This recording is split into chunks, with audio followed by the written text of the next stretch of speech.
మాట మీద నిలబడే వ్యక్తి ఎన్టీఆర్. అది ఆయనలో నాకు నచ్చిన గుణం వచ్చేసి ఆయన సమూహనా శక్తే కాకుండా మాట ఎన్టీఆర్ అంటే నెవర్ టర్న్ రిటర్న్. అందుకోసం వచ్చేసి దానికి తోడు నన్ను అందరూ వచ్చేసి జూనియర్ ఎన్టీఆర్ అనేవాళ్ళు. దానికి కారణం వచ్చేసి నా పేరు నర్రెడ్డి తులసిరెడ్డి. ఎన్టీఆర్ కొట్టేచ్చరాలు నర్రెడ్డి తులసిరెడ్డి అంటే ఎన్టీఆర్. ఆయన నందమూరి తారక రామారావు, తులసిరెడ్డి. నా యొక్క ఉంగరంలో కూడా ఇప్పుడు ఎన్టీఆర్ ఉంటుంది. కాబట్టి జనరల్ గా అందుకోసం నాకు ఎన్టీఆర్ అంటే ఆయన వ్యక్తిత్వము, ఆయన సమూహన శక్తి, మాట మీద నిలబడే వ్యక్తి. కాబట్టి ప్రతిదీ ఆయన వచ్చేసి సమాజం గురించి ఆలోచించేవాడు. అది ఫెయిల్ కావచ్చు, సమాజం గురించి ఆలోచించినప్పుడు ఒకసారి ఫెయిల్ కావచ్చు, కానీ ఆయన ప్రారంభించేటప్పుడు అది స్వార్థం కోసమో ఊరు కోసం కాదు, సమాజానికి మంచి చేస్తుందని భావించి చేసేవాడు. చేసినప్పుడు ఫెయిల్ కావచ్చు, సక్సెస్ కావచ్చు. అది నాకు ఆయనలో నచ్చినటువంటిది. కాబట్టి నేను చంద్రబాబు నాయుడు చాలా క్లోజ్. ఎందుకంటే ఆయన జనరల్ సెక్రటరీ, నేను సెక్రటరీ, నేను అన్నానేవాని, ఆయన తులసి అనేవాడు, రోజు కలిసేవాళ్ళము. కాబట్టి ఇక్కడ రాజశేఖర్ని ధైర్యంగా స్టేట్మెంట్ ఇచ్చేవాడు కావాలా. ఆ నేపథ్యం డెఫినెట్ గా వచ్చేసి నా అవసరం వాళ్ళకు ఉంది. వాళ్ళు వచ్చేసి నన్ను గౌరవించేవాళ్ళు, నేను ఆ విధంగా వాళ్ళని ఆరాధించేవాళ్ళను.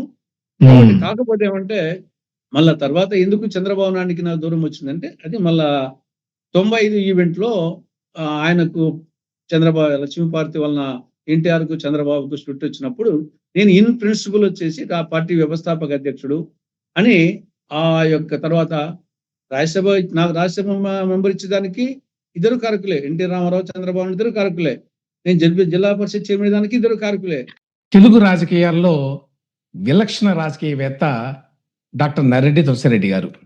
కాంగ్రెస్ పార్టీ నాయకుడిగా ఆయన ఎక్కువ మందికి పరిచితుడైనా కూడా ఎన్టీఆర్ తెలుగుదేశం పార్టీ తోటి ఆయన రాజకీయ జీవితం ప్రారంభమైంది.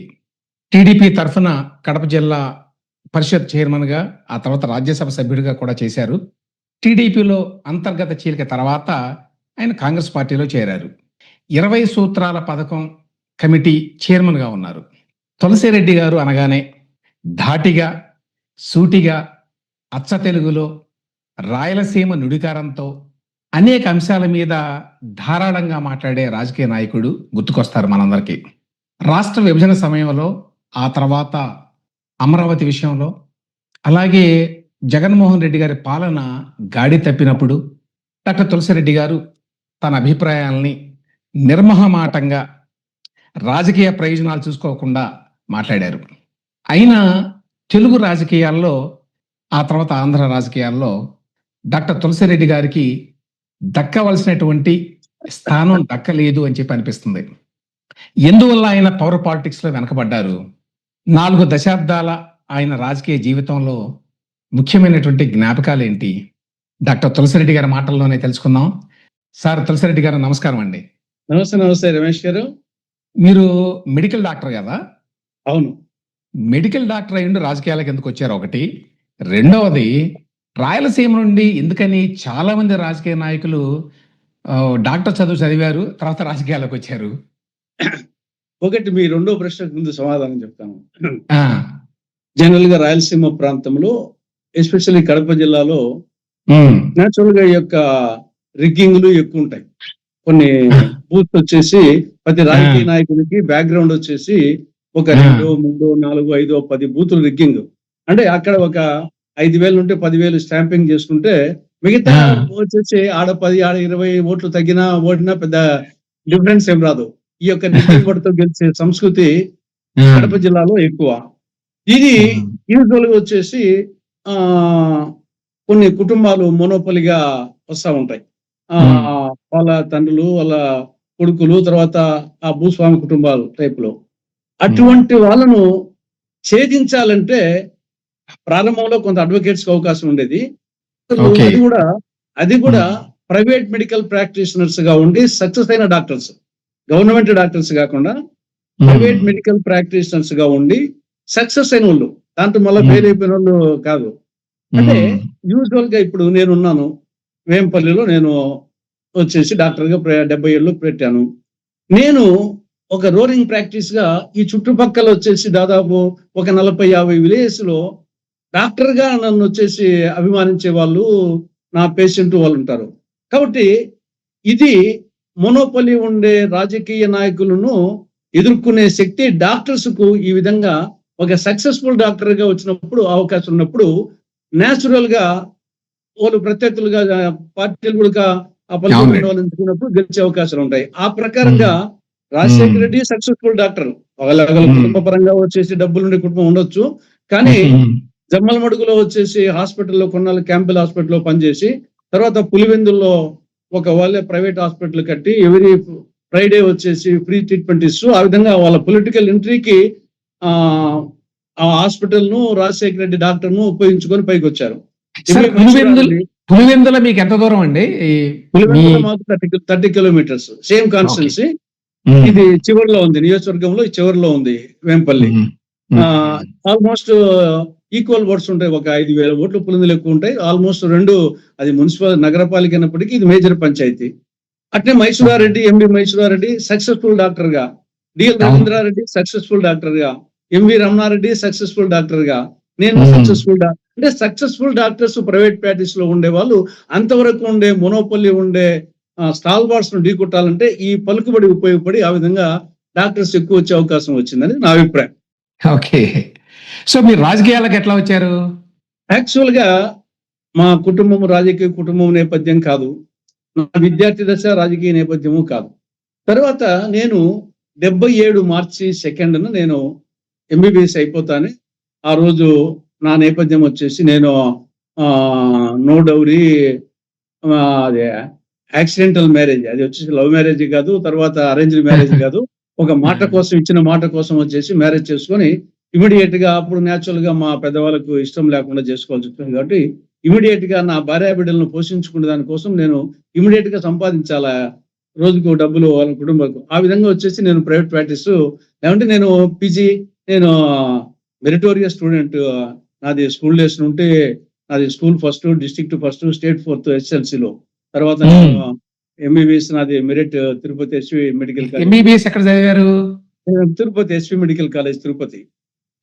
కాబట్టి నేను ఆ విధంగా వచ్చేసి పీజీ అట్లా పోవాల్సి ఉండేది. నేను నా మ్యారేజ్ అనేది నా జీవితాన్ని డైవర్ట్ చేసింది. నన్ను ఇంకా ఇమీడియట్ గా నా భార్య బిడ్డలు పోషించుకునే దానికోసం రోజుకు ఎంతో కొంత సంపాదించుకోవాల్సిన పరిస్థితి వచ్చినప్పుడు నేను అప్పుడు పులివెందుల నియోజకవర్గంలో వేంపల్లిలో, అంటే మా నేటివ్ ప్లేస్ కు ఒక 20 కిలోమీటర్స్ దూరంలో ఉంటుంది, ఇక్కడ ప్రాక్టీస్ పెట్టాను.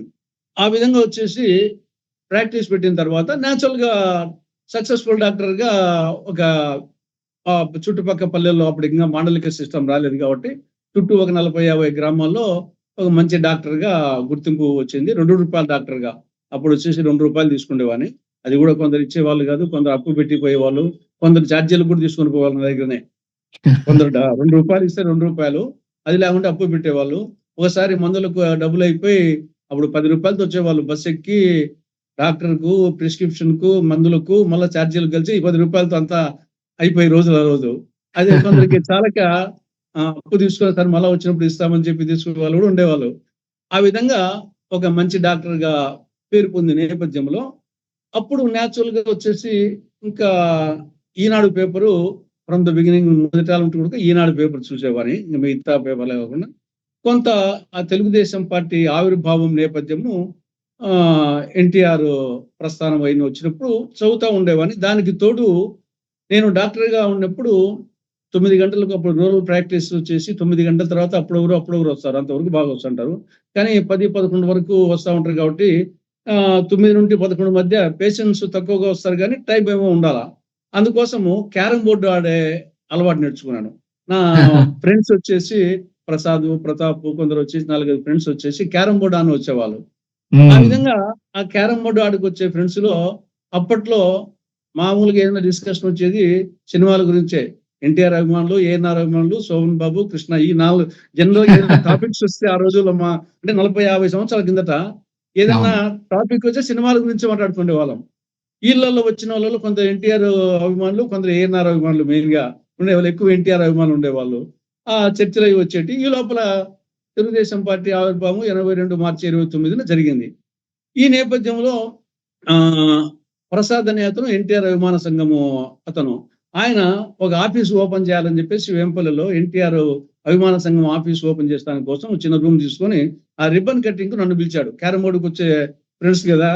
ఆ రిబ్బన్ కటింగ్ చేశాను, ఎన్టీఆర్ అభిమాన సంఘం ఆఫీస్ రిబ్బన్ కటింగ్ చేశాను.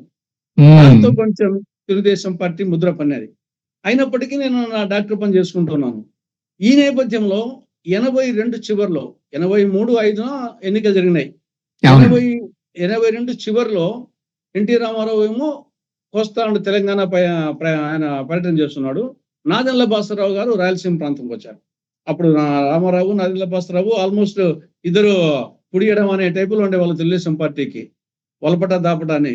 ఆయన ఆ ప్రాంతం పర్యటిస్తా ఉంటే ఈయన ఈ ప్రాంతం పర్యటిస్తా ఉన్నప్పుడు ఫస్ట్ అనంతపురం జిల్లా అయిన తర్వాత నెక్స్ట్ కదిరి మీదుగా కడప జిల్లాకి ఎంటర్ కావాలంటే పులివెందుల నియోజకవర్గం ఎంటర్ కావాలి. పులివెందుల నియోజకవర్గంలో అప్పుడు పరిస్థితి ఏమంటే రాజశేఖర రెడ్డి వచ్చేసి దేదీప్యమానంగా వెలుగుతున్నాడు. రాజశేఖర రెడ్డి యొక్క ఆయన స్టార్ ఇమేజీ చారిష్మా, ఆయన మంత్రిగా ఉన్నాడు. ధనము, తర్వాత వాళ్ళ ఫాదర్ రాజారెడ్డి యొక్క దౌర్జన్యము, తర్వాత రాజారెడ్డి ఆ రోజుల్లో పరిస్థితి ఎట్టుందంటే జిల్లాలో రాజారెడ్డి, పొదుటూరు రమణారెడ్డి వీళ్ళ పేర్లు, వీళ్ళ గురించి వ్యతిరేకంగా ఏమన్నా మాట్లాడితే గాలి అనుగులు పోయి ఆ మాటల వల్ల చెవులు పడతాయేమో, మన ప్రాణాలు పోతాయేమో అనే రోజులు అన్నమాట అవి. రాజారెడ్డి మళ్ళీ రాజశేఖర రెడ్డి కాదు, రాజశేఖర రెడ్డి గారి తండ్రి రాజారెడ్డి అండ్ పొదుటూరులో ఎంవి రమణారెడ్డి పరిస్థితి ఆ విధంగా ఉన్నదన్నమాట. కాబట్టి అటువంటి పరిస్థితుల్లో ఇక్కడ తెలుగుదేశం పార్టీకి అప్పుడు జిల్లా అధ్యక్షుడు రామ్మోహన్ రెడ్డిని, Srigireddy Rammohan Reddy first health minister NTR cabinet లో. ఆయన కందుల ఓవల్ రెడ్డి ఎంపీ గారి అల్లుడు, సొంతం అల్లుడు. కందుల ఓవల్ రెడ్డి ఏమో కాంగ్రెస్ ఎంపీగా ఉన్నాడు, కానీ రాజశేఖర రెడ్డికి ఆయన సరిపోయేది కాదు. అందుకోసం ఆయన అల్లుని వచ్చేసి తెలుగుదేశం పార్టీకి దించాడు. అవి ఆయన జిల్లా కన్వీనర్ గా వేశారు శ్రీరెడ్డి రామ్మోహన్ రెడ్డిని. ఆయన కూడా నియోజకవర్గమే వేముల మండలంలో ఆయన కన్వీనర్ గా ఉండి ఇంకా ఫస్ట్ మీటింగ్ అనంతపురం నుండి కదిరి వచ్చినప్పుడు ఫస్ట్ కడప జిల్లాలో పెట్టాలి కదా. మీటింగ్ ఎక్కడ పెట్టాలా? పులివెందుల నియోజకవర్గంలో ఫస్ట్ ఎంట్రీ కాబట్టి పెట్టాలా. వాళ్ళ సర్వ ప్రయత్నాలు చేశారు, ఎవరు ముందుకు రాలే. పార్టీ మీటింగ్ పెట్టేదానికి ధైర్యం చేసే మొగోడు లేడు వచ్చేసి పులివెందుల నియోజకవర్గంలో. ఆ పరిస్థితిలో 1 నెల 2 నెలల పాటు ప్రయత్నం చేశారు వాళ్ళు, సాధ్యం కాలే. తర్వాత రేపు మీటింగ్ అనగా ఈరోజు సాయంత్రం 7 గంటలకు నేను ఆసుపత్రిలో రూమ్ లో ఉంటే వచ్చారు ఈ యొక్క శ్రీరెడ్డి రామ్మోహన్ రెడ్డి కన్వీనరు, ఆయన ఇంకా మిగతా ఆయన సభ్యులు, ఈ యొక్క అభిమాన సంఘం వాళ్ళు, వేంపల అభిమాన సంఘం అని చెప్తే కదా నేను ఓపెన్ చేసింది కదా, ఆ అభిమాన సంఘం వాళ్ళను వాళ్ళు అప్రోచ్ అయ్యారు.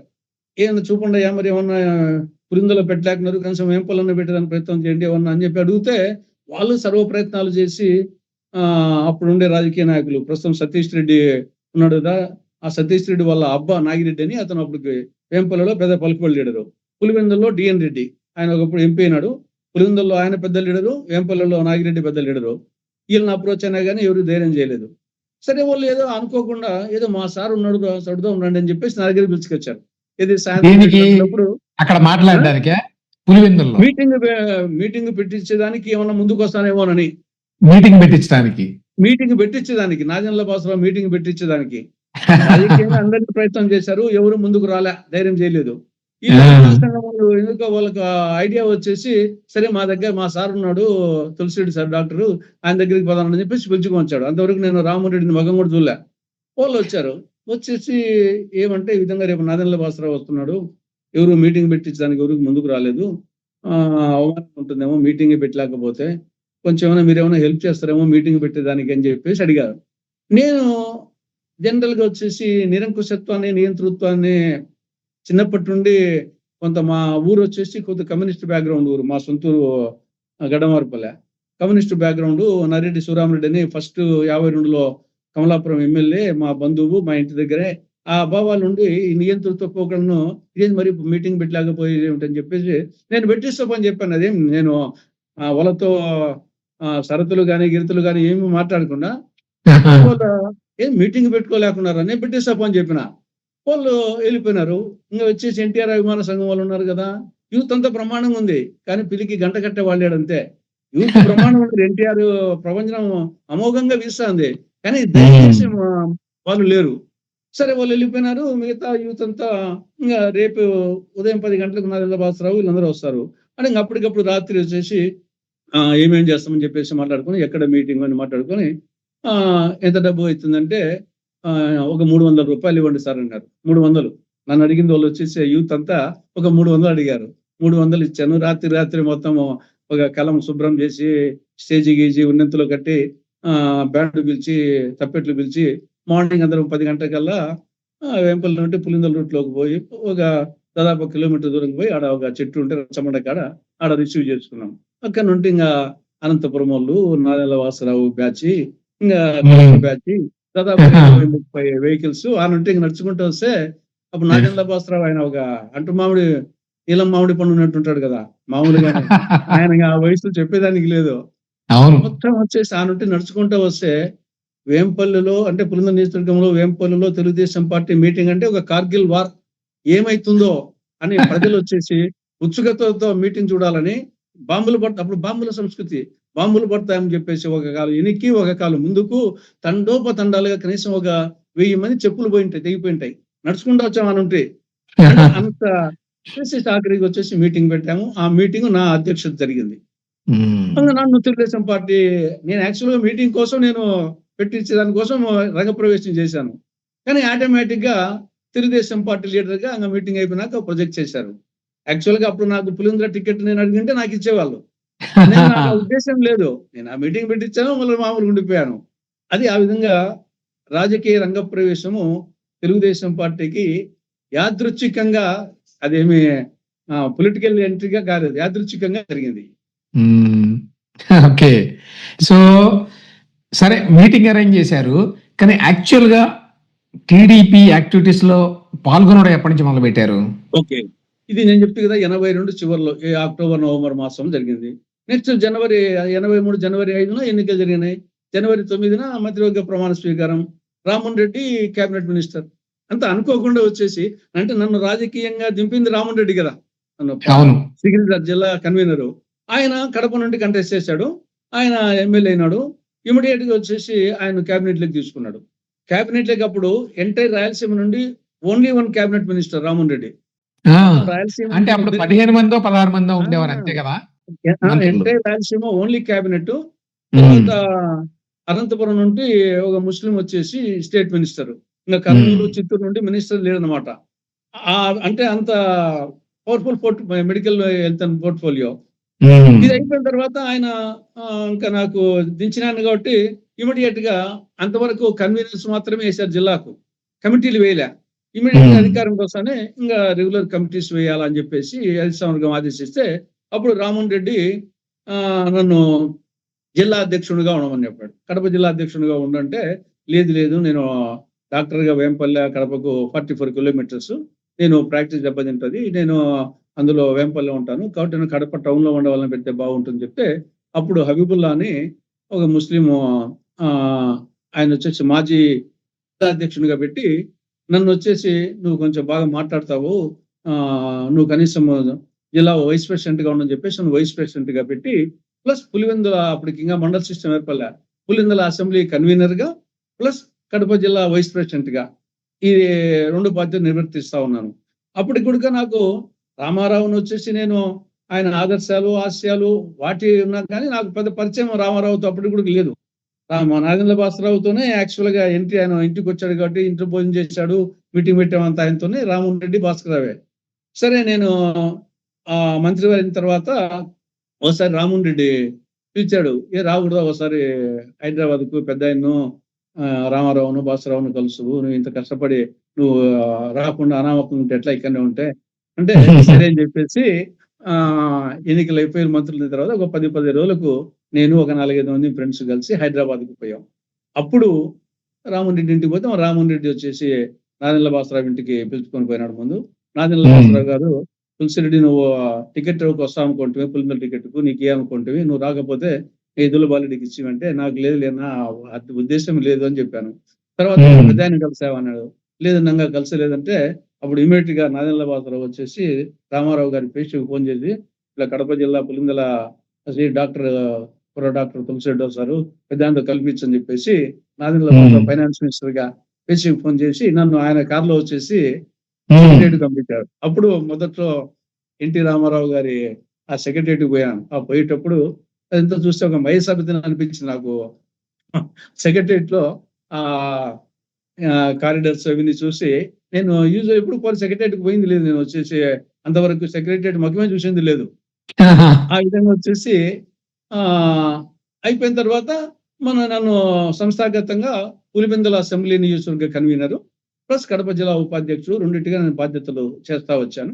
మీటింగ్లకు కూడా నేను చేసుకుంటూ వచ్చాను. ఈ లోపల 1984 ప్రజాస్వామ్య పరిరక్షణ ఉద్యమం ఎన్టీ రామారావుని దించడము, అది 84 ఆగస్టులో, 83 నుండి 84 ఆగస్టులో వచ్చేసింది. ఆ నేపథ్యంలో 84లో నేను ఎవరి ద్వారా అయితే ఎంటర్ అయినానో నాదెండ్ల భాస్కరరావు, రామన్ రెడ్డి కూడా నాదెండ్ల భాస్కరరావు పక్క పోయినాడు. ఆ. కాబట్టి జిల్లా అధ్యక్షుడు ఆయన నాదెండ్ల భాస్కరరావు, రామన్ రెడ్డితో పాటు జిల్లా అధ్యక్షుడు, జిల్లా కోశాధికారి, జిల్లా కమిటీలో ఎక్కువ మంది ఆ పక్క పోయారు. నేను జిల్లా ఉపాధ్యక్షునిగా అప్పుడు రామారావు పక్క నేను ఉండి అప్పుడు ప్రజాస్వామ్య పరిరక్షణ ఉద్యమాన్ని నేను నడిపాను వచ్చేసి జిల్లాలో ఓ. District wise president. కాదండి తులసిరెడ్డి గారు, మీకు రామ్మోహన్ రెడ్డి గారు వీళ్ళంతా బాగా పరిచయం కదా భాస్కరరావు గారు. అవును. మరి వాళ్ళు మొహోట పెట్టలేదా అటువైపు వెళ్తావేంటి మా వైపు రా అని?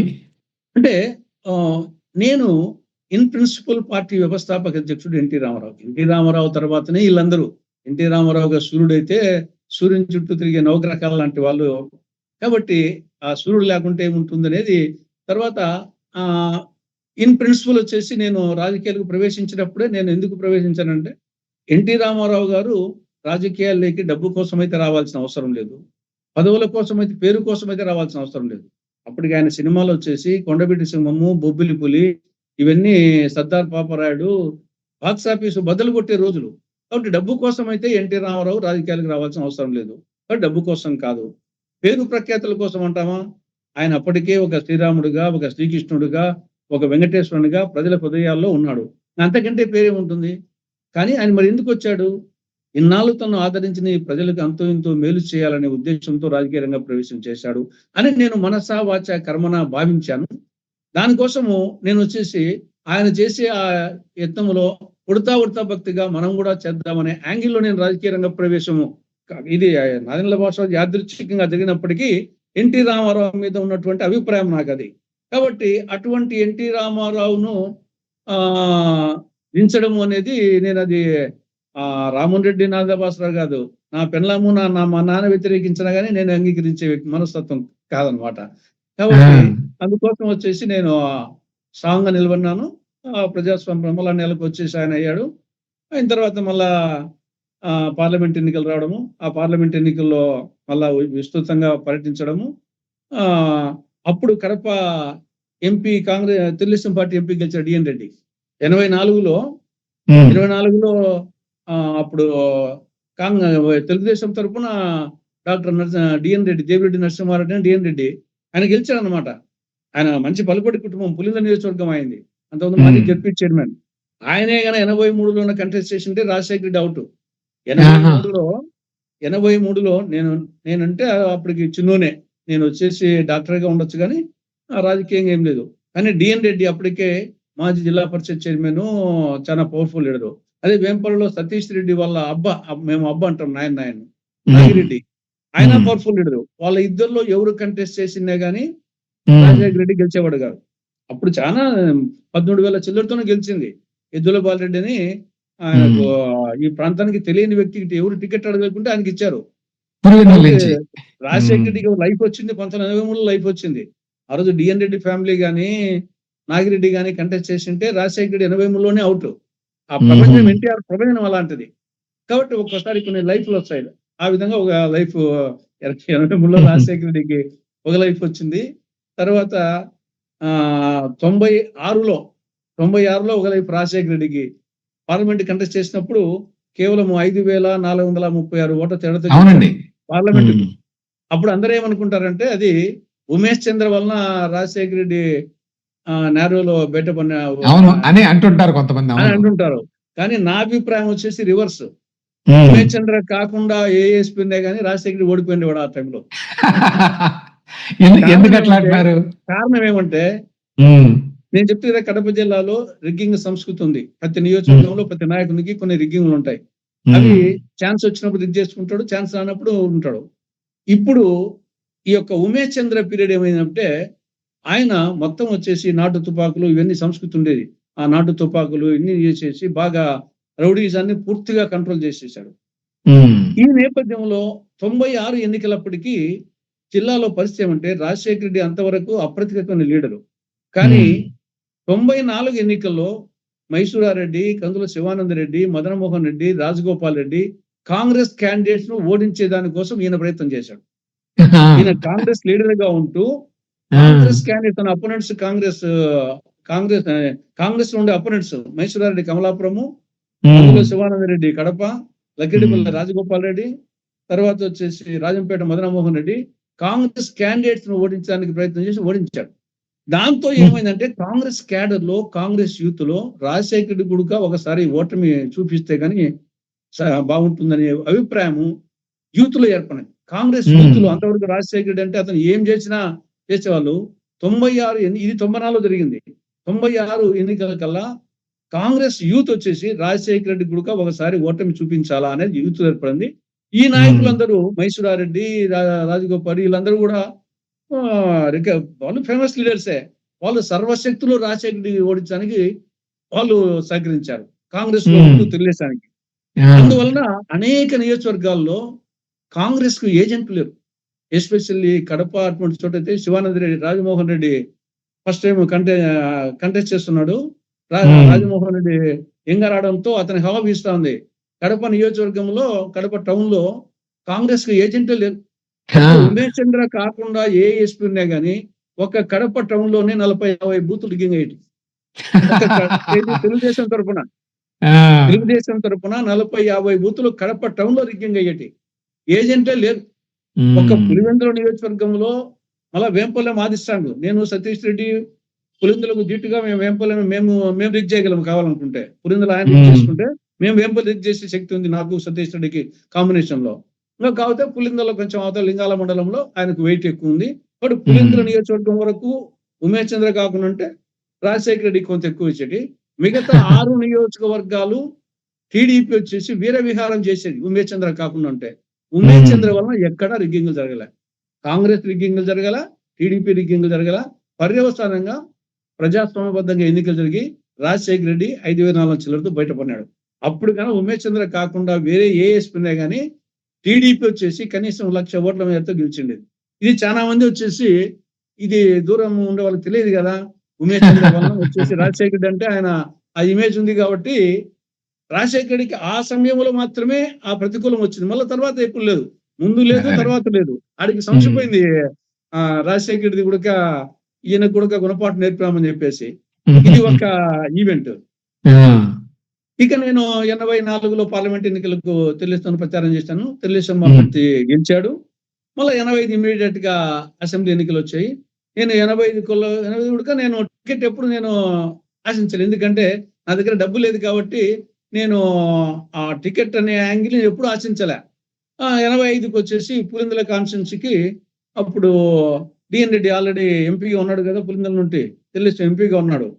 ఆయన రికమెండ్ చేసిన డాక్టర్ సదాశివరెడ్డి అని ఆయన హాస్పిటల్ అసిస్టెంట్ గా డాక్టర్ గా ఉన్నాడు. డాక్టర్ సదాశివరెడ్డి రికమెండ్ చేశాడు. ఆయన కంటెస్ట్ చేశాడు.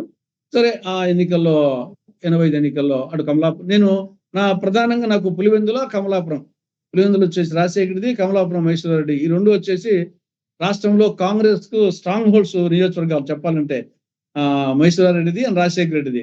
ఈ 2 నియోజకవర్గాలకు సంబంధించి నా నేటివ్ నియోజకవర్గం ఏమో కమలాపురం మైసూరారెడ్డిది. నేను డాక్టర్ గా సెటిల్ అయింది పులివెందుల. కాబట్టి 85లో ఆ విధంగా అయ్యాను. తర్వాత 86లో మినీ మహానాడు జరిగింది. 86 మినీ మహానాడులో అప్పుడు గండిపేటలో జరిగింది.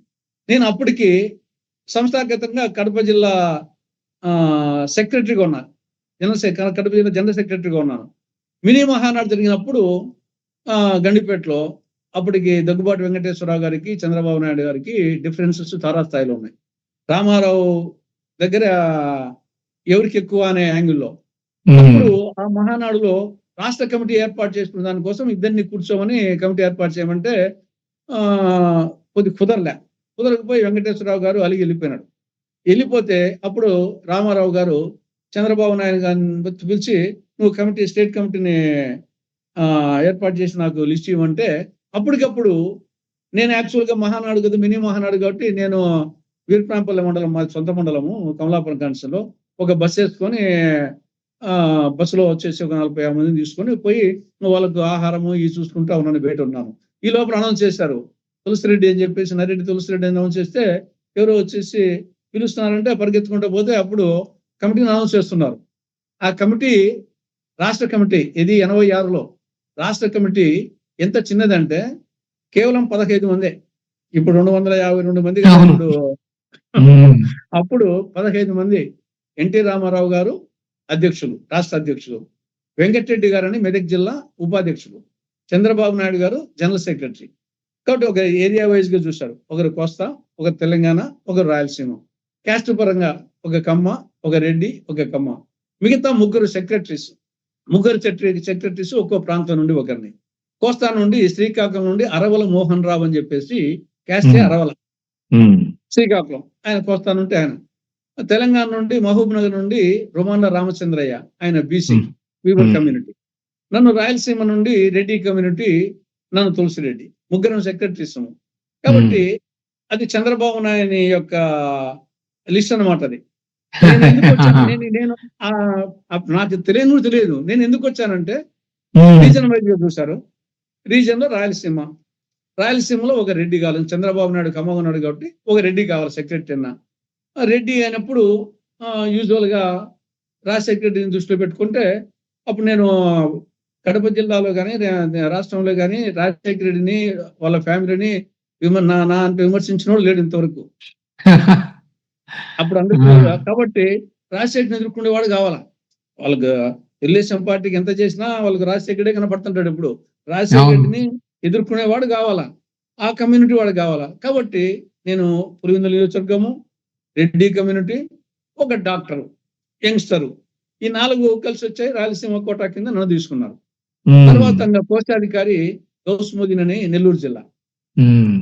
ఇంతే కమిటీ. ఇంకా మిగతా 6 మంది కార్యవర్గ సభ్యులు.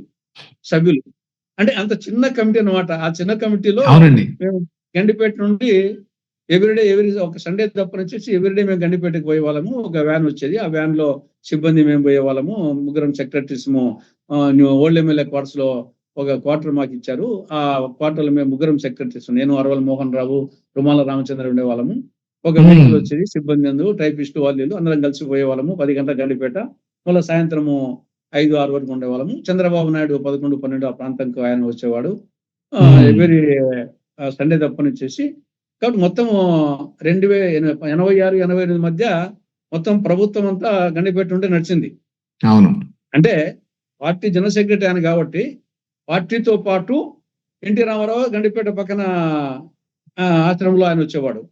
అప్పుడు మెయిన్ గా వచ్చేసి చంద్రబాబు నాయుడు జనరల్ సెక్రటరీ కాబట్టి మెయిన్ గా కమిటీలు, ట్రస్ట్ బోర్డు కమిటీస్ కానీ, తర్వాత నామినేటెడ్ పోస్టులు కానీ, ఇవన్నీ పార్టీ పరంగా రికమెండేషన్ తిరిగేటి. అంటే పార్టీ ఏదైనా ఒక కార్పొరేషన్ చైర్మన్ పదవి ఇవ్వాలంటే ముందు ఇన్ఫర్మేషన్ తెప్పించుకోవాలా. పలానా జిల్లాలో ఇవ్వాలంటే మేము సెక్రటరీస్ మాకు చెప్తారు, మేము జిల్లా అధ్యక్షులము, తర్వాత కొందరు అబ్జర్వర్స్ పంపించేసి రిపోర్ట్ తెప్పించుకొని మేము ఒక నోట్ ఫైల్ రాసినట్టు రాసి అది చంద్రబాబు నాయుడుకి పంపించాలి. నేను కోస్తా ఇన్ఛార్జ్, నేను శ్రీకాకుళం నుండి కృష్ణా ఇన్ఛార్జ్, నేను తెలంగాణ అరవల మోహన్ రావు, రాయలసీమ గుంటూరు ప్రకాశం జిల్లాకు రుమాల రామచంద్ర ఇన్ఛార్జ్ ఉండేవాళ్ళు.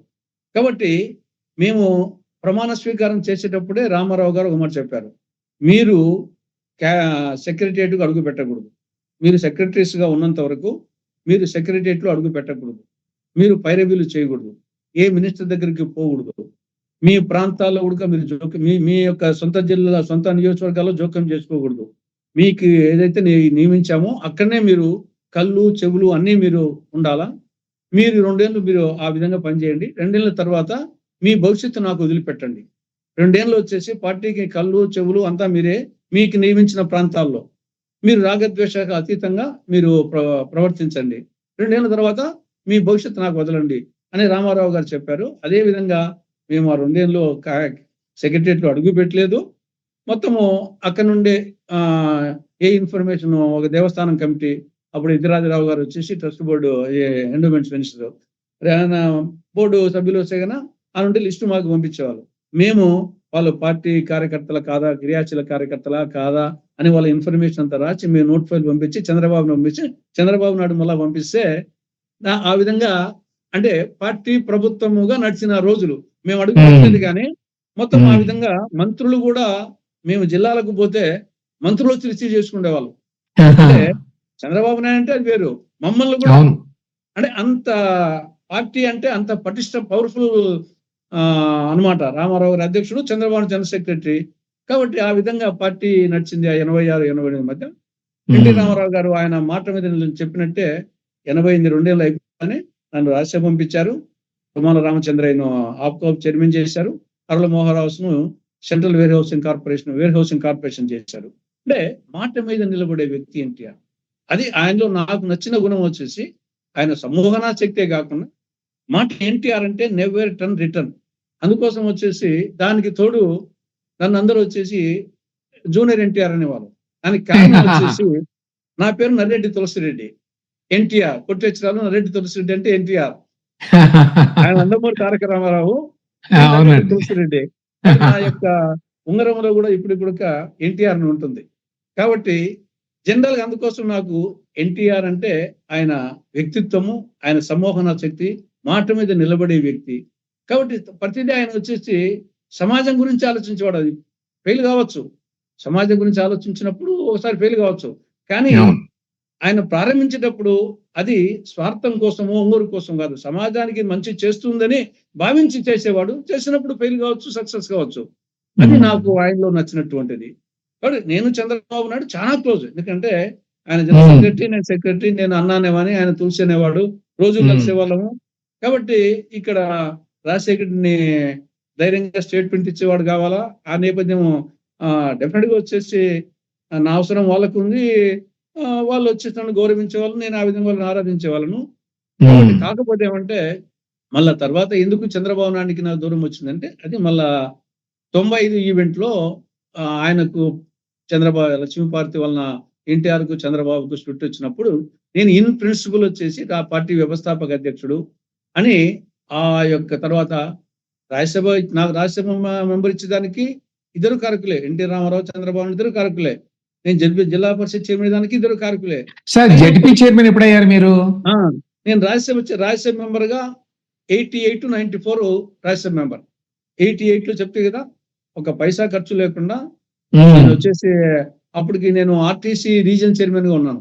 87లో ఆర్టీసీ రీజన్ చైర్మన్ గా, అంటే డైరెక్టర్స్ ని రీజన్ చైర్మన్ గా చేసేవాళ్ళు. అప్పుడు నేను ఆర్టీసీ గెస్ట్ హౌస్ లో ఉన్నాను. తెల్లవారుజాము 4 గంటలకు ఫోన్ వచ్చింది ఎన్టీఆర్ ఆఫీస్ నుంచి. రమణ అని ఎప్పుడు ఎన్టీఆర్ ఉన్నప్పుడు రమణని ప్రధానంగా మొత్తం రమణనే చూసేవాడండి. రమణ ఫోన్ చేశాడు తెల్లవారు 4 గంటలకు. అన్న పెద్ద ఆయన పిలుస్తున్నాడు అన్నాడు. 4 గంటలప్పుడు. అప్పటికి సెల్ ఫోన్స్ ల్యాండ్ ఫోనే. సరే అప్పుడు వచ్చేసి వస్తే ఎన్టీఆర్ ఇంటికాడికి అబిడ్స్ లో, అప్పటికి అబిడ్స్ అప్పటికెల్లా నేను వచ్చేకల్లా యలమంచిలి శివాజీ ఉన్నాడు, కల్లూరు రహమాను, నర్సింగ్ నాయక్. అప్పుడు వచ్చేసి 88 లో మొత్తం 6 రాజ్యసభ సీట్లకు గాను కాంగ్రెస్ కు ఒకటి ఇచ్చారు, దొండరావు సత్యనారాయణకు కాంగ్రెస్. తర్వాత టీడీపీ మిత్రపక్షం తరపున సిపిఎం కు మోటూరు హనుమంతరావు గారు, టీడీపీ తరపున నలుగురం, నేను, యలమంచిలి శివాజీ, కల్లూరు రహమాను, నర్సింగ్ నాయక్ మమ్మల్ని వచ్చేసి ఆయన ఒక్కో నమూనా పైకి పిలిచి, ఆయనకు తెలుసు కదా 3 గంటలకు 3:30 లేసి అలవాటు, ఆయన మార్నింగ్ అయింది స్టార్ట్ అయింది కదా. అప్పుడు పైన పిలిచాడు 4:30, 5 ప్రాంతం అయింది. పిలిచి డాక్టర్ ఢిల్లీలో మన వాణి వినిపించాలన్నాడు. అప్పుడు నాకు ఢిల్లీలో మన వాణి వినిపించాలి, నేను రాజ్యసభ పంపిస్తాం అనుకుంటున్నాము, మన వాణిని వినిపించాలన్నాడు. అప్పటికి నేను అడిగింది లేదు, ఏం లేదు, సరే చెప్పేసి వచ్చాను. అప్పుడు ఇంటెలిజెన్స్ ఐజీ దొర గారు, Chandrababu Naidu general secretary, intelligence IG దొర ఎన్టీ రామారావు గారికి ప్రతిరోజు మార్నింగ్ అందరికంటే ముందు దొరగారితో కలుస్తారు. ఇంటెలిజెన్స్ ఐజీ దొరగారితో కలిసిన తర్వాత చంద్రబాబు నాయుడుతో కలుస్తారు. మళ్ళా తర్వాత ఎవరితో అవసరం ఉంటే వాళ్ళతో కలిసే అలవాటు. ఆ విధంగా పైసా ఖర్చు లేకుండా రాజ్యసభ సీట్ అంటే తెలుసు కదా, కోట్లు ఖర్చు పెట్టే రోజుల్లో అసలు మీ నలుగురిలో ఎవరు కూడా పెద్ద డబ్బులు ఉన్నవాళ్ళు కాదు, డబ్బులు ఇచ్చి ఎవరు టికెట్ తీసుకునేస్తా ఎవరికి లేదు. కాబట్టి ఆ విధంగా రాజ్యసభ ఇచ్చారు. వచ్చేసి 88 to 94 ఉన్నారు. ఈ మధ్య కాలంలో నేషనల్ ఫండ్ ఏర్పాటైంది, 88 నేషనల్ ఫండ్. అప్పుడు నేషనల్ ఫండ్ చైర్మన్ గా ఎన్టీఆర్, కన్వీనర్ గా విపి సింగ్, నేను రాజ్యసభ మెంబరు. నా క్వార్టర్ వచ్చేసి నేషనల్ ఫండ్ ఆఫీస్ అనమాట. నేను 16 విండ్సర్ ప్లేస్. అప్పుడు ఇంకా నేషనల్ ఫండ్ ఏర్పాటు అయితే ఆఫీస్ కావాలి కదా, ఆఫీస్ కోసం వచ్చేసి నన్ను అప్పుడు నార్త్ అవెన్యూలో ఉన్నా నేను. నాటూరులో పార్టీ ఆఫీస్ కుదరదని చెప్పేసి అప్పుడు ఉపేంద్ర పార్లమెంటరీ పార్టీ లీడర్, అప్పుడు నా పేరు మీద national front office section minister place చేసి నేను నా క్వార్టరే వచ్చేసి నేషనల్ ఫ్రంట్ ఆఫీస్ గా ఉన్నది. మొత్తం కార్యక్రమాలన్నీ అక్కడ ఉంటే నేషనల్ ఫ్రంట్ ఆవిర్భావము కార్యక్రమాలు జరిగిందంతా నేను నా ఆఫీస్ నుంచే, నా క్వార్టర్ నుండే. అంటే ఆయన మామూలుగా మళ్ళా నరసింహనాయక్ చనిపోయిన తర్వాత మింటే పద్మనాభం రాజశేఖరరావు ఆయన ఎన్టీ రామారావు వచ్చినప్పుడు ఆయన వచ్చేసి ఆయన ఇంట్లో దిగేవాడు, కానీ పార్టీ ఆఫీస్ మాత్రము నా ఇల్లు, మొత్తం కార్యక్రమాలు జరిగేది. ఆ విధంగా నేషనల్ ఫ్రంట్ తో అనుబంధం. సరే 94 ఏప్రిల్ 2 అయిపోయిన తర్వాత అప్పటికి పరిస్థితి తెలుగుదేశం పార్టీ అపోజిషన్ లో ఉంది, ఓడిపోయింది. 89 లో ఓడిపోయింది కదా. 94 లో ఏప్రిల్ 2 అయిపోతానే అప్పుడు జిల్లాలో పరిస్థితి వచ్చేసి ఈయన జమ్మలమడుగు బాంబుల శివారెడ్డి అప్పటికి టీడీపీ అధ్యక్షుడుగా ఉన్నాడు, జిల్లా అధ్యక్షుడిగా. ఆయన బాంబుల యాక్సిడెంట్ లో చనిపోవడం జరిగింది. అప్పుడు ఇంకా జిల్లాలో టీడీపీ నడిపేవాడు కావాలని చెప్పేసి నన్ను ఇమీడియట్ గా టీడీపీ జిల్లా అధ్యక్షుడు చేశాడు ఎన్టీఆర్. శివారెడ్డి గారు చనిపోయిన తర్వాత 94 డిసెంబర్లో అసెంబ్లీ ఎన్నికలు, దానికి ముందు వచ్చేసి నన్ను జిల్లా అధ్యక్షుడు చేశారు. నేను అప్పుడు ఇంకా జిల్లాను లీడ్ చేశాను.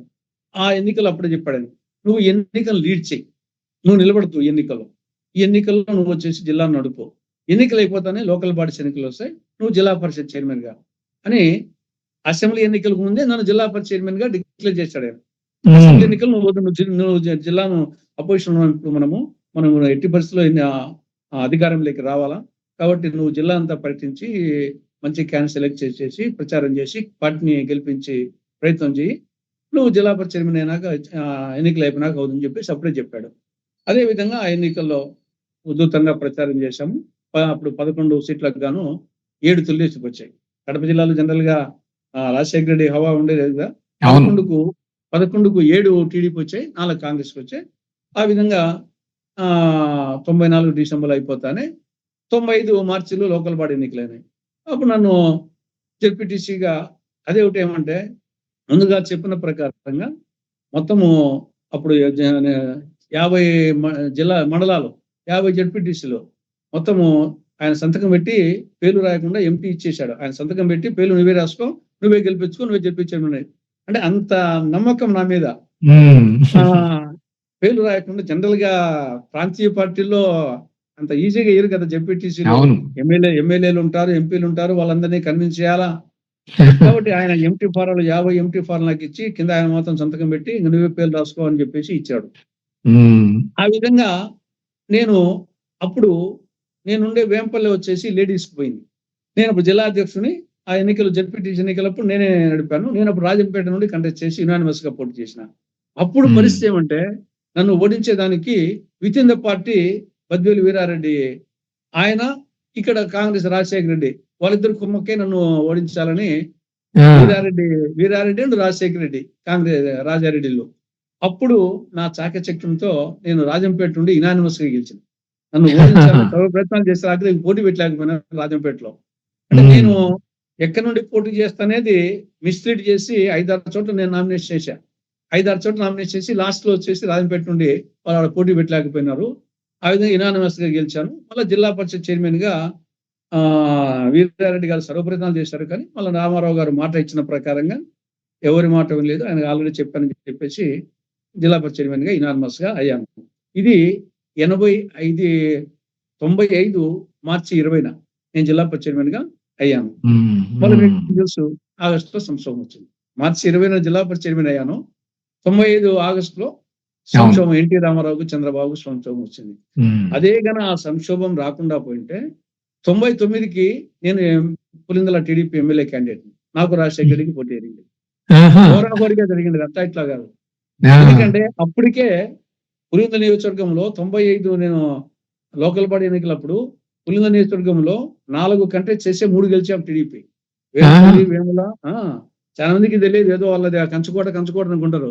కంచుకోట ఏం లేదు, బయట ఇస్తే మామూలు కోటే. 95లో నేను జిల్లా అధ్యక్షుడు. అప్పటికి 6 మండల్స్ ఉన్నాయి. 6 మండల్స్ లో 2 మండల్స్ లో మనకు క్యాండిడేట్ రాక మేము పోటీ పెట్టలేకపోయాం. సింహాద్రిపురము, పులివెందుల పోటీ పెట్టలే. నేను జిల్లా అధ్యక్షుడు అయ్యి కూడా పులివెందులలో 2 చోట్ల పోటీ పెట్టలేకపోయాను. సింహాద్రిపురం అండ్ పులివెందుల 4 చోట్ల పోటీ పెట్టాం. అదేవిధంగా నాకు అక్కడ పోటీ పెట్టలేకపోయాడు. నాకు రాజంపేటలో పోటీ పెట్టలేకపోయాడు. బద్వేల్లో వీరారెడ్డికి పోటీ పెట్టలేకపోయారు రాజశేఖర రెడ్డి. ఈ 4 పోటీ పెట్టిన దాంట్లో వేంపల్లె, వేముల, లింగాల, తొండూరు 3 టీడీపీ గెలిచింది. ఓన్లీ తొండూరు ఒక్కటే కాంగ్రెస్ గెలిచింది. అంటే పోటీ సక్రమంగా జరిగితే ఏమీ లేదు ప్రజాభిప్రాయం. 4లో 3 గెలిచామంటే 95లోనే చిన్న విషయం కాదు కదా. కాబట్టి ఆ పరిస్థితిలో నేను జడ్పీ చైర్మన్ అయ్యాను. ఎన్టీ రామారావు గారు ముఖ్యమంత్రి ఉన్నారు. కేంద్రంలో పివి నరసింహారావు గారు ప్రధానమంత్రి. రాజశేఖర రెడ్డి సరిపోదు. రాజశేఖర రెడ్డి గిజిగిజిస్తున్నాడు. కేంద్రంలో పనులు కావడంలే, రాష్ట్రంలో పనులు కావడంలే, జిల్లాలో వచ్చేసి టీడీపీ ఎమ్మెల్యేలు 7 మంది ఎమ్మెల్యేలు ఉన్నారు. ZP chairman. పులివెందుల నియోజకవర్గంలో మొత్తం 6 2 యునానిమస్ గా పోయినాయి, ప్లస్ 1 గెలిచారు. 3 అయినాయి.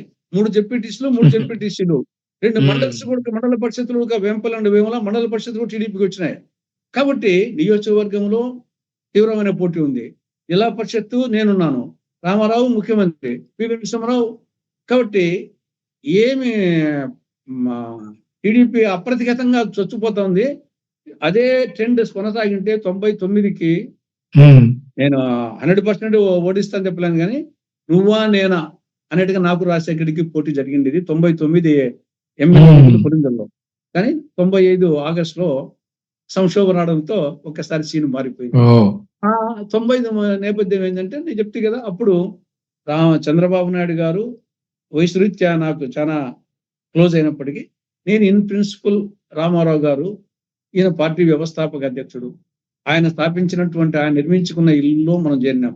ఆయన్ను ఇంటి నుండి బయటికి పంపించడం ధర్మం కాదు అనే ఒక ప్రిన్సిపల్ మీద నేను ఒకసారి Chandrababu Naidu revenue minister, finance minister ఉన్నప్పుడు ఒకసారి లక్ష్మీ పార్టీ విషయం వచ్చేసి ఇవిడితో ఇబ్బంది అయిపోతుంది, ఈ పార్టీ ఏమైపోతుందో, రామారావు గారు ఆ వ్యామోహంలో పడిపోయినాడు, పార్టీని పట్టించుకోవడం లేదు, ఏమైతుందో అని అన్నప్పుడు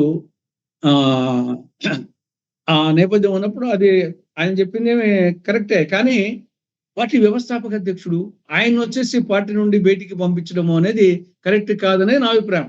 ఆయనకు కన్విన్స్ చేద్దాము, లేకుంటే మనమే బయటికి పోవాలి, కానీ ఆయన బయటికి పంపించడం కరెక్ట్ కాదని నేను ఆనాటి నుండి ఈనాటి వరకు నమ్ముతా. యాక్చువల్ గా ఆయన నిర్మించుకున్న ఎంత ప్రజాస్వామ్యబద్ధమైనటువంటి పార్టీ అయినప్పటికీ ఆయన నిర్మించుకున్నటువంటి పార్టీకి మనందరము చేరినాం. మనము ఆయన కన్విన్స్ చేయడానికి ప్రయత్నం చేయాలని. కానప్పుడు వచ్చేసి ఆయన బయటికి పంపకూడదు, ఇంట్లో నుండి నిర్మించుకున్న ఇంట్లో ఆయన నుండి బయటికి పంపించకూడదు అనే ప్రిన్సిపల్ మీద నేను చంద్రబాబుతో ఆ ఒక్క పాయింట్ విభేదించి నేను ఆయన పక్క ఉండిపోయాను. ఆ నుండి నాకు చంద్రబాబు దూరం అయిపోయి. కానీ లేకుంటే చంద్రబాబు నాయుడు నా రాజకీయ ఎదుగుదలకు ఆయన చేశాడు. నేనంటే చాలా అభిమానము. నన్ను తులసి అని పిలిచేవాడు, నేను అన్నాన్ని పిలిచేవాడు. చాలా ఒక అన్నదమ్ములాగా ఉండేవాళ్ళము. అంత నమ్మకం నా మీద ఉండేది. నేను అదే విధంగా వచ్చాను.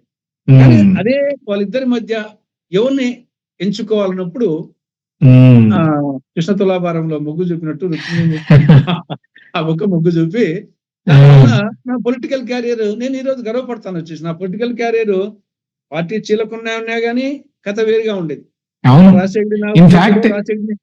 అసలు అది ఆ ఘటన జరగకపోతే, ఆ తెలుగుదేశంలో ఆ చీలిక రాకపోతే, మీరు ఏదో ఒక పక్షం తీసుకోవాల్సిన అవసరం రాకపోతే మీ పొలిటికల్ కెరీరే వేరుగా ఉండేది కదండి. వేరుగా ఉండదు.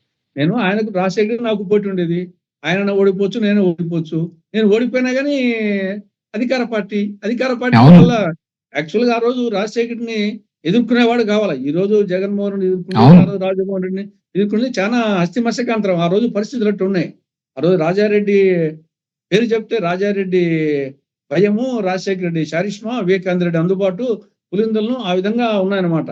ఆ రోజుల్లో ధైర్యం లేదు. వచ్చేసి అది మళ్ళా పునర్జన్మ ఎత్తినట్టే ఆ విధంగా ఉన్నది రాజకీయం. వచ్చేసి లేసి రాత్రి మళ్ళా రేపు తెల్లవారి చూస్తామా లేదా అనే రోజు ఎంత ఇప్పుడు ఉండే పరిస్థితులు కాదు. ఆ రోజు అటువంటి బాంబు సంస్కృతి. కాబట్టి ఆ రోజుల్లో నేను వ్యతిరేకించేవాడు కావాలా. నేను వ్యతిరేకించాను. నాకు ఆ విధంగా లిఫ్ట్ ఇచ్చారు. నేను ఆ విధంగా చేసి ఎప్పుడు ప్రాణాల గురించి ఆలోచించకుండా నేను మొదటి నుండి ఒకటే అనుకునేవాని. ప్రపంచ నాయకులందరూ చాలా పెద్ద పెద్ద వ్యక్తులందరూ 40 ఏళ్ళ లోపల జీవించిన వాళ్ళే. నేను ఇంకా అంతకంటే ఎక్కువ జీవించాను. కాబట్టి ఇంకా వచ్చే జీవితం అంతా బోనసే తప్ప దాని గురించి ఆలోచించాల్సిన అవసరం లేదు. నేను ఆనాటి నుండి ఈనాటి వరకు భావిస్తాను. సార్ మీరేమి కాదు తులసిరెడ్డి గారు, మీరేమి ఆ ఆ రాయలసీమ ఫ్యాక్షన్ పాలిటిక్స్ లో మీరేమి లేరు కదా, మీరేమి ఆ వైలెంట్ పాలిటిక్స్ లో లేరు కదా ఇప్పుడు. అయిలేను. కానీ నేను వచ్చేసి రాజశేఖర రెడ్డి కుటుంబాలను వాళ్ళు చేసే చర్యలను వ్యతిరేకించేవాని నంబర్ 1 నేనే కదా. నేను ఫ్యాక్షన్ లో లేను. నేను ఆస్తు తగాదాల్లో పోను, ఫ్యాక్షన్ తగాదాల్లో పోను. కానీ రాజకీయంగా వచ్చేసి వాళ్ళకు రాజకీయం కోసమే కదా ఈ ఫ్యాక్షన్ అన్ని, ఈ ఫ్యాక్షన్ కూడా రాజకీయం కోసం ఉపయోగించుకునే రోజులు కదా. కాబట్టి ఆ రోజుల్లో నేను ఫ్యాక్షన్ జోలికి పోలేదు. నేను గన్మెన్ సౌకర్యం కూడా పెట్టుకునేవాడిని కాదు. కానీ నేను మాత్రం వచ్చేసి ఒక రివాల్వర్, ఒక గన్ వచ్చేసి నా టేబుల్ మీద పెట్టుకునే, ఇప్పటికి నా లైసెన్స్ది. నేను వచ్చేసి అవే నా యొక్క సైన్యము. అవతల వచ్చేవాడు ప్రాణాలు తెగించి రావాలా. కాబట్టి నన్ను ఎవరైనా కానీ ఫోన్లలో మాట్లాడేవారు. రాజశేఖర రెడ్డి మనసులో వచ్చేసి ఫోన్లలో బెదిరించేవాళ్ళు. నువ్వేమి పిల్లస్వయమా నీకు అని అంటారు కదా, నీకు పిల్లస్వయం ఎక్కువ ఉంటుంది, రాజశేఖర రెడ్డి నుంచి మూవనివా నువ్వు అని ఇట్లా అనేవాళ్ళు. నా పార్టీ పరంగా వాళ్ళ మంచి అంటే చెడు ఏమైనా చెడ్డ చేసినప్పుడు విమర్శిస్తాను. కదండి, ఎప్పుడైనా మీకు ఎదురైంది ఆ పరిస్థితి, వీళ్ళు ఏమన్నా అటాక్ చేస్తారేమో? దాదాపు 3 సార్లు పులివెందుల్లోనే 3 సార్లు రాజశేఖర రెడ్డి ఇంటికాడ పోయి తొడగొట్టి పిలిచిన సందర్భాలు ఉన్నాయి. 3 సార్లు తొడగొట్టి. ఒకసారి రేణుకా చౌదరి, నేను మాధవరెడ్డి ఉప ఎన్నికల్లో వాళ్ళ ఇంటి ముందర ప్రచారం చేయకూడదంట. ప్రచారం చేసి బాగులేస్తామని చెప్పేసి ప్రచారం చేయకుంటే, మీరు ప్రచారం చేయకుండా ఏడ్ చేస్తామని చెప్పేసి జీపు బ్యానెట్ ఎక్కి తొడగొట్టి గోచి చెప్పి రేణుకా చౌదరి మీరు మాట్లాడండి అని చెప్పేసి నేను ముందు మాట్లాడినాక రేణుకా చౌదరి మాట్లాడడానికి వచ్చింది. రేణుకా చౌదరి మాట్లాడకుండా బాంబులు వేస్తామని వచ్చారు. అంటే పులిందల్లో మార్కెట్ దగ్గర వాళ్ళ ఇంటి దగ్గరనే.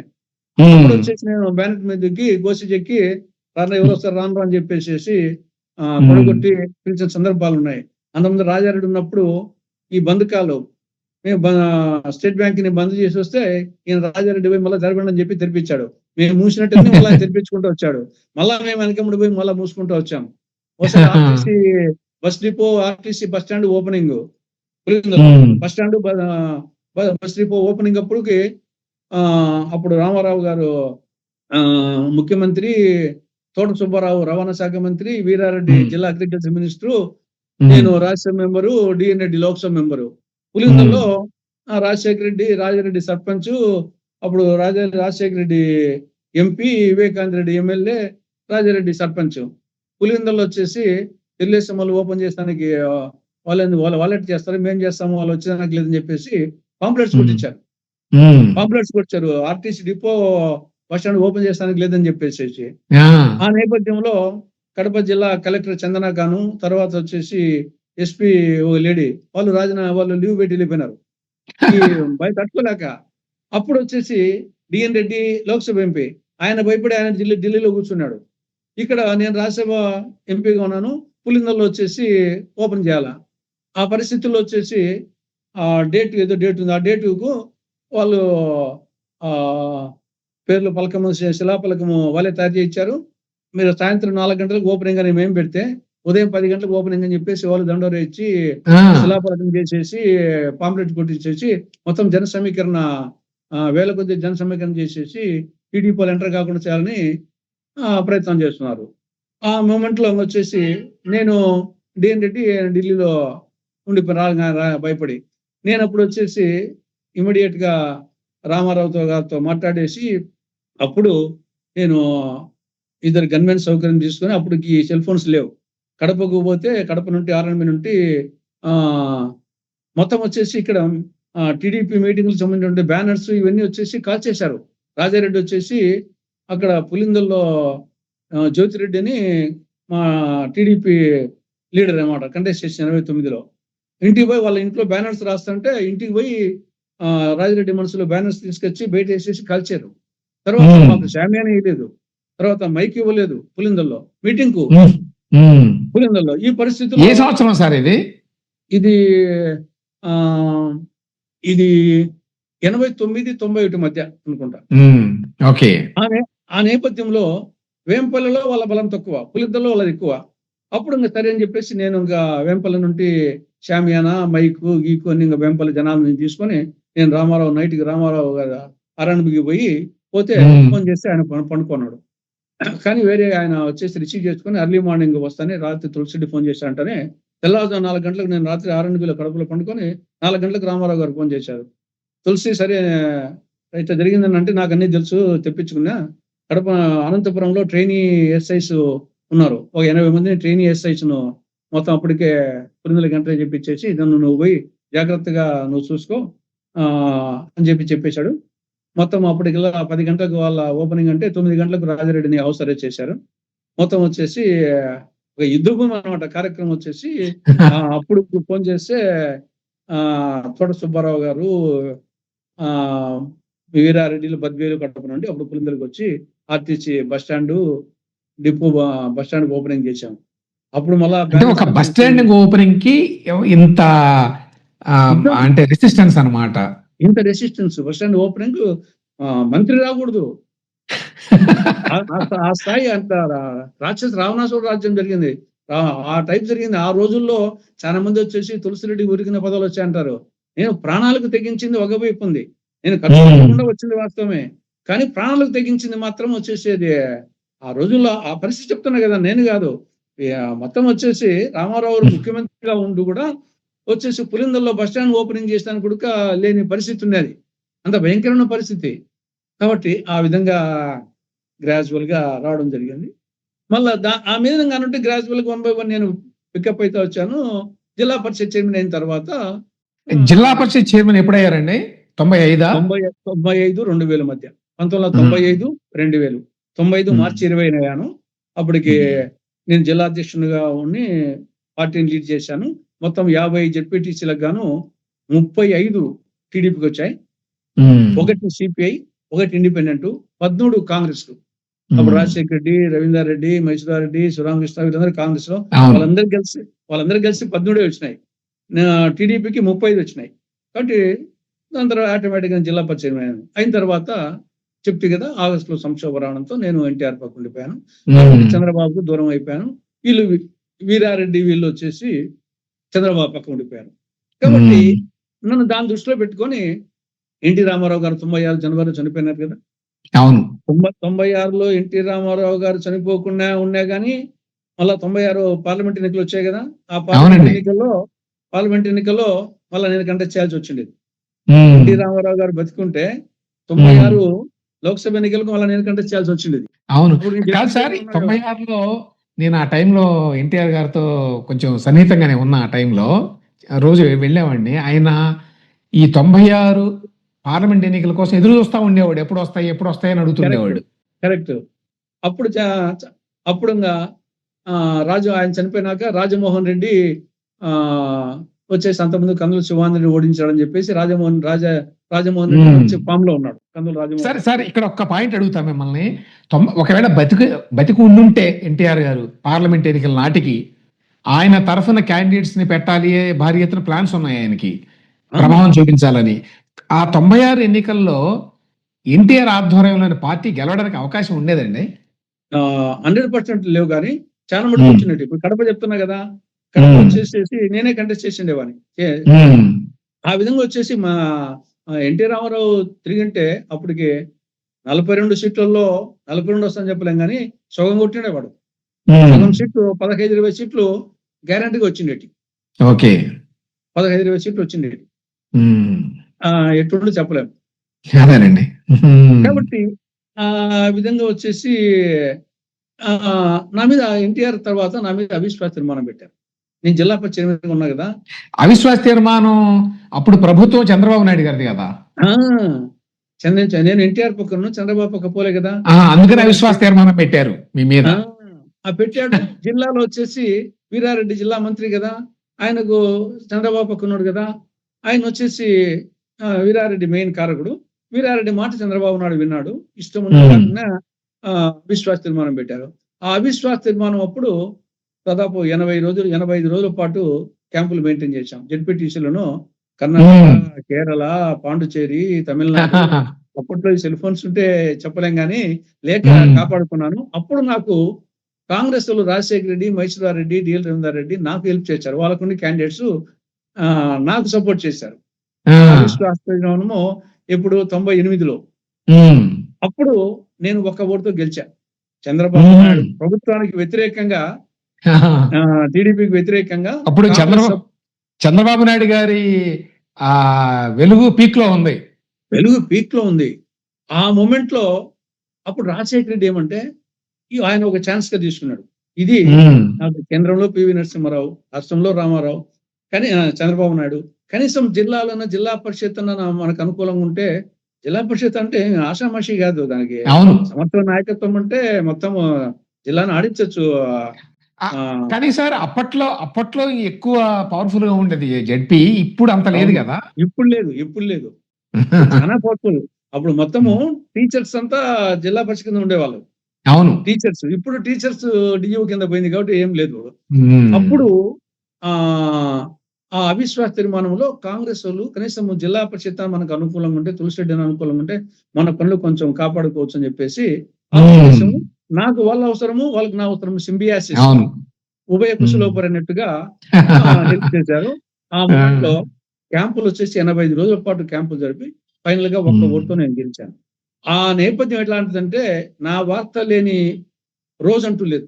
అప్పుడు నేను నా యొక్క చంద్రబాబు నాయుడు రాష్ట్ర స్థాయిలో ఎలా పీక్ లో ఉన్నాడో, కడప జిల్లాలో వచ్చేసి ఆ స్థాయికి వచ్చాను నేను. వచ్చేసి నాకు వీరారెడ్డికి పోటీ అనేది, ఆయన మంత్రి, నేను జిల్లా పరిషత్ చైర్మన్. వీరారెడ్డి అంటే చాలా ముండోడు అనేది జనరల్ గా ఆ టైప్ లో సాగి గెలవడంతో నా యొక్క ఇమేజ్ చాలా పీక్ లో ఉంది.